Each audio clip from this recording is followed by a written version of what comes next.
আসসালামু আলাইকুম এভরিওয়ান। আপনারা সবাই কেমন আছেন? আলহামদুলিল্লাহ আমি ভালো আছি। এই তো রমজান মাসের বাজার এসে পড়ল। আমার দেবর সব বাজার করে দিয়ে গেল। আজ 3 বছর যাবৎ আমার হাজবেন্ড মারা গেছে। তারপর থেকে আমার দেবর রমজানের ঈদের বাজার আমাদের করে দেয়।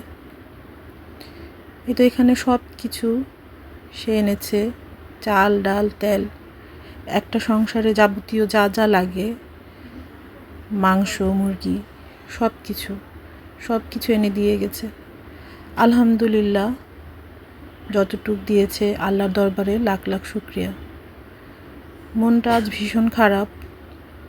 হয়তোবা আমার কণ্ঠ থেকে আপনারা বুঝতে পারছেন যে আমার মনের অবস্থা তেমন একটা ভালো না।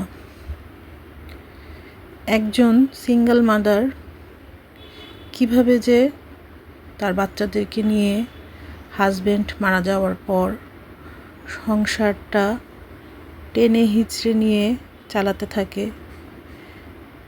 তা কেউ জানে না, একমাত্র আল্লাহ ছাড়া।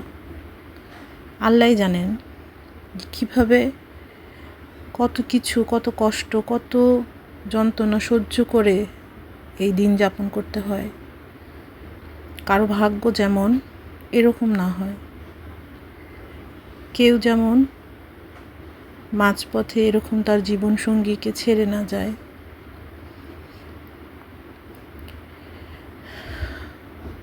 আমার দেবর ননদ সবাই অনেক ভালো, ওরা যথেষ্ট করে আমার হাজবেন্ড মারা যাওয়ার পর থেকে। ওদের ঋণ হয়তোবা আমি কখনো শোধ করতে পারবো না।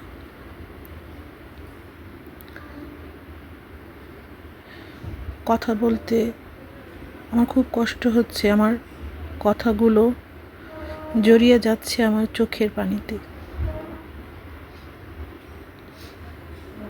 কেন এমন দিন এলো? আল্লাহ হাফেজ, আসসালামু আলাইকুম।